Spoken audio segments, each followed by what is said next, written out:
सिंह। आज आपको फिर से उसी टॉपिक पे लेके चलते हैं जिसकी चर्चा हमने पिछले वीडियो में की थी। हिंदी व्याकरण चैप्टर में हमने काल विभाजन पे हमारा वीडियो बन चुका है। उसके बाद हमने हिंदी व्याकरण पे चर्चा की थी। समास के बारे में हमने पिछले वीडियो में पढ़ाया था। उसके बाद फिर द्वंद्व समास हो चुका है। उसी क्रम में आगे बढ़ते हुए अब हम आते हैं समास नंबर 2, जिसका नाम है अव्ययी भाव समास। पिछले वीडियो में हमने द्वंद्व समास के बारे में चर्चा की थी। मुझे उम्मीद है आप सभी ने मेरे वीडियो को देखा होगा। तो उसी क्रम में आगे बढ़ते हुए हम चर्चा करें अव्ययी भाव समास के बारे में। अव्ययी भाव समास क्या होता है? तो अव्ययी भाव समास की परिभाषा इसके शब्द में ही छिपी हुई है। अव्ययी भाव में क्या होता है? जिस समास का पहला पद अव्यय और प्रधान होता है।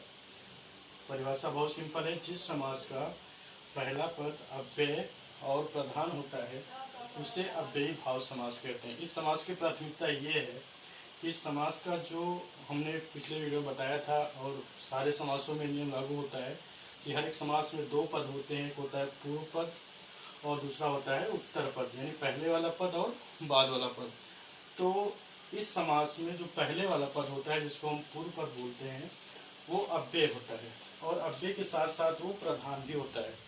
तो इसकी परिभाषा बहुत सिंपल है कि जिस समास का पहला पद अव्यय भी हो और प्रधान भी हो उसे अव्ययी भाव समास कहते हैं।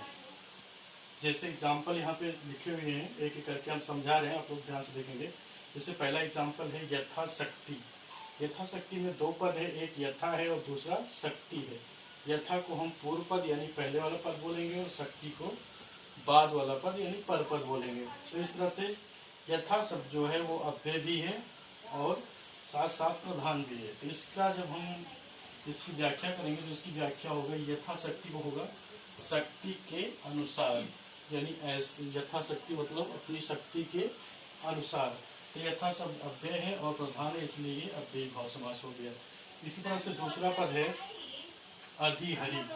अधिहरि मतलब होता है हरि में, यानी हरि में अपने आप को रमाना। तो इसमें पहला शब्द अधि आया है जो कि पूर्व पद है और हरि शब्द उत्तर पद है यानी बाद वाला है। तो जो अधि शब्द है वो अव्यय भी है और प्रधान भी है। इस तरह से अधिहरि को हम अव्ययी भाव समास के अंतर्गत ले लेंगे। उसके बाद तीसरा आता है उपकृष्ण। उपकृष्ण मतलब कृष्ण के समीप। उप शब्द अव्यय है और कृष्ण शब्द पर पद है, लेकिन प्रधानता किसकी है? पूर्व पद की है और साथ ही साथ ये पद अव्यय भी है, इसलिए अव्ययी भाव समास हो गया। उसके बाद में फिर आता है उपगंगम। उपगंगम मीन्स होता है गंगा के समीप, यानी गंगा के समीप। उप मीन्स समीप, गंगा मीन्स गंगा के। तो उप पद क्या है? अव्यय भी है और प्रधान भी है, इसलिए अव्ययी भाव समास हो गया। फिर उसके बाद में आता है सुमद्रम। सुमद्रम मतलब मद्र देश की समृद्धि। यहाँ पे सु पद जो आया है वो पूर्व पद है और साथ साथ अव्यय है, इसलिए ये अव्ययी भाव समास हो गया। तो इस तरह से सारे एग्जाम्पल हमने 4-5 एग्जाम्पल यहाँ पे दिखाए हैं। इसी तरह से ढेर सारे एग्जाम्पल बनेंगे अव्ययी भाव समास के। तो एक बार फिर से हम इसको रिवीजन कर रहे हैं कि जिस समास का पहला पद अव्यय भी होता है और प्रधान भी होता है उसे अव्ययी भाव समास कहते हैं। जैसे यथाशक्ति यानी शक्ति के अनुसार, अधिहरि हरि में, उपकृष्णम कृष्ण के समीप, उपगंगम गंगा के समीप, सुमद्रम मध्य देश की समृद्धि।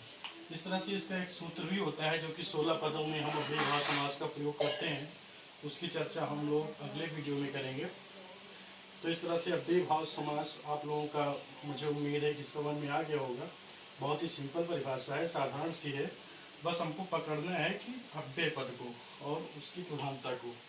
तो इस तरह से आपका ये अव्ययी भाव समास कंप्लीट हुआ। आप सभी से मेरा रिक्वेस्ट है कि अगर मेरा ये वीडियो आप सभी को अच्छा लग रहा हो तो प्लीज़ मेरे वीडियो को लाइक करें, शेयर करें, सब्सक्राइब करें और इसी तरह से हम एक एक वीडियो करके आप लोगों के पास भेजते रहेंगे। मुझे उम्मीद है कि आप सभी को मेरा वीडियो पसंद आएगा। धन्यवाद।